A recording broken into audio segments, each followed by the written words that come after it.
الرحيم السلام الله عليكم ورحمة الله وبركاته وعنا ونكسن داوديال meel kasto aad joogtaan soo dhawaada sharaf iyo karaamo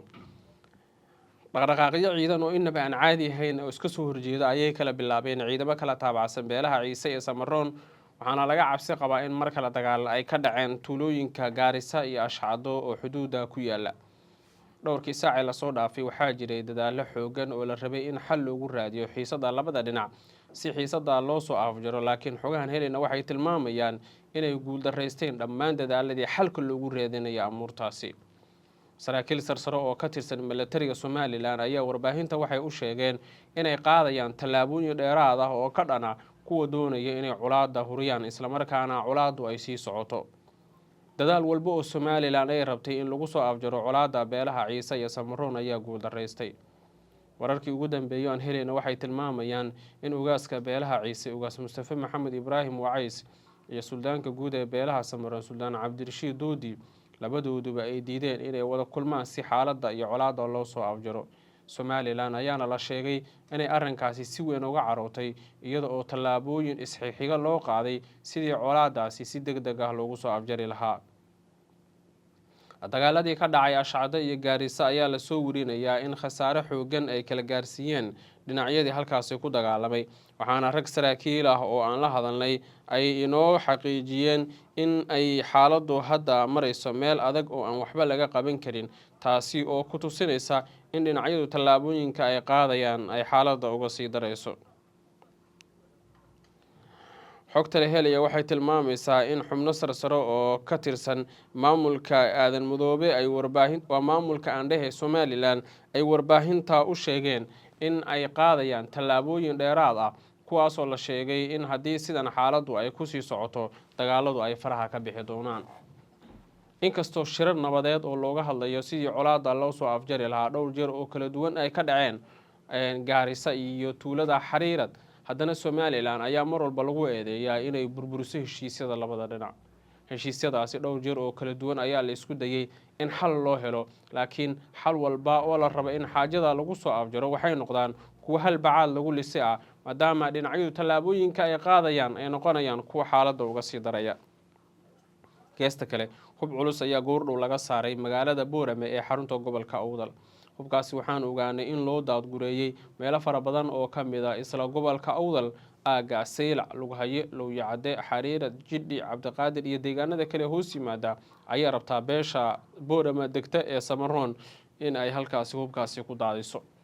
Soomaaliland waxaa dhowr jeer oo kale lagu eedeeyay in ay dusha ka daawanayso hubkan xargaha goostay ee Soomaaliland dhankooda soo maraya Samaroonkana ay isticmaalayaan taasi oo shaki gelinaysa hufnaanta ah in dagaalada la soo afjaro ama colaadda la soo gabagabeeyo sida ay ila wareeyo tilmaameenna dhowr mar oo kala duwan waxaa la sheegaa in colaadda halkaasi ka taagan ay noqotay mid daba dheeraatay isla markaana xaaladda geysay meel aan waxba laga qaban karin xoga iskhilaafsan waxay tilmaamayaan in 48 saac la soo dhaafay sidaas lamid ah si weyn loo dareemay dhaqdhaqaaqyada iyo culeysyada socda kuwaas oo xaaladda gelinaya meel aan waxba laga qaban karin xubno saraakiil qaarkood oo aan la hadalnay oo warbaahinta la socda waxay tilmaameen in haddii jawigu sidan uu sii ahaado Ciisaha iyo Samaroonku mar kale ay gooda isdari karaan xaaladuna ay dagaal kale isku bedeli doonto laakiin haddii si sax ah loo abaaro oo sida saxda ah loo soo afjaro dad badan waxay aaminsan yihiin in ay wanaagsan tahay in wada hadal iyo is-ogal xaaladda lagu dhameeyo sidaas lamida wasiirka arrimaha gudaha Soomaaliland ee ninka la yiraahdo Cabdalla Sandheere ayaa si weyn loogu eedeynaya isaguna inuu ku lug leeyahay arrimaha la xiriira dagaalada halkaasi ka dhacay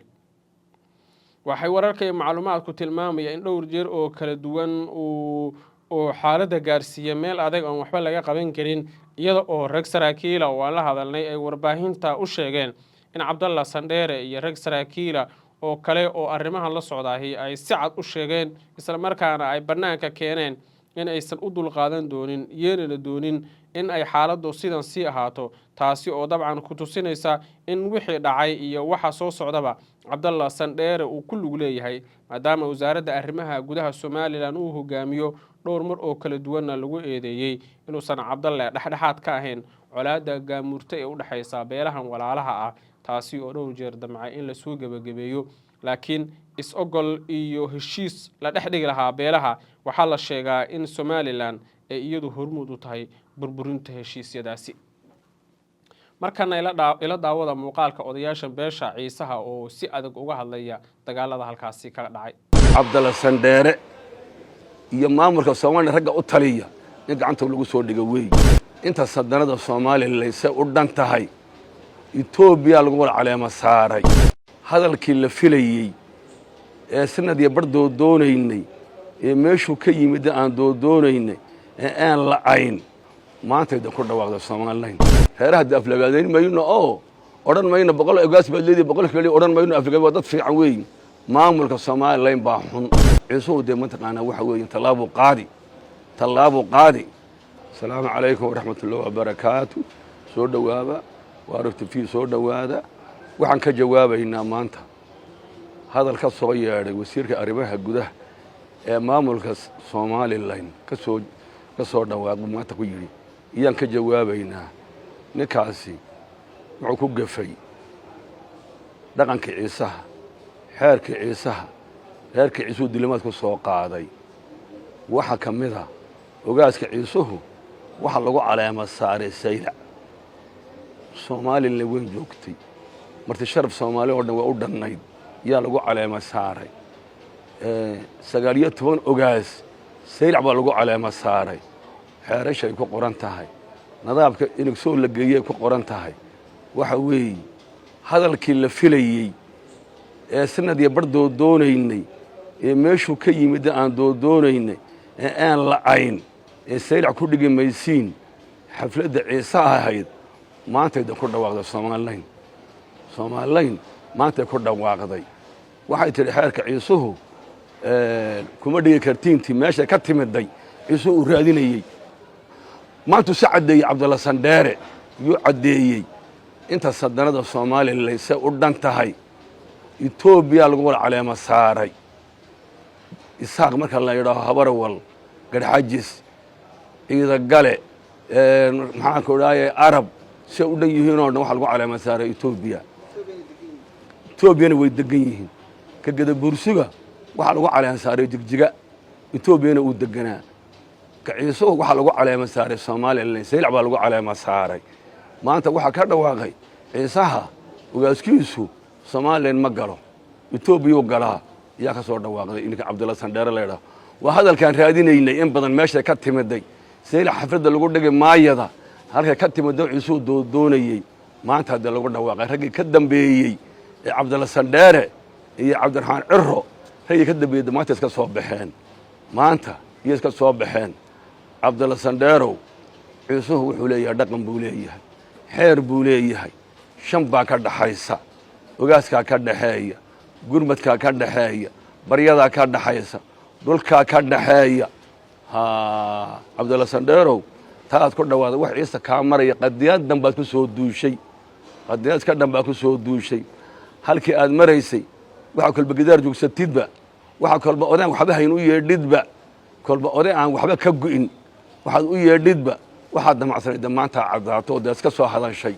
oo ku hadashay wixii niga dambeeyay iyo wixii niga guuxayay markii enegso ay asaxeexday xeerka Ciise la geeyay bisha 12 markii la geeyay halkii dagaalkaad qaadeen inakii reerkan kale isku nabantihiin dagaalkaad qaadeen Ciise waxa uu ka qaaday reerda u cadaystay oo xeerka Ciise ma jiro lahaa kuwan kale tagidiriyaba adiga haydeen adii Cabdiraxmaan Cirro haydeen waxa weey Ciise de mataqaana waxa weey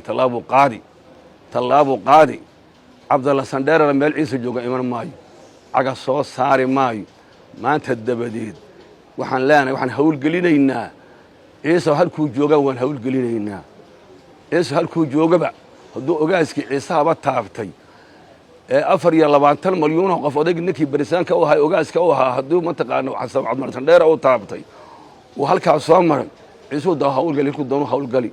ka Djibouti jooga hawl gali ka Itoobiya jooga hawl gali ka Soomaaliland jooga hawl gali qurba joogta hawl gali sida Cabdalla Sandheere sanka loogu soo qaban lahaa ragga badan Cabdalla Sandheere iyo Cabdiraxmaan Cirro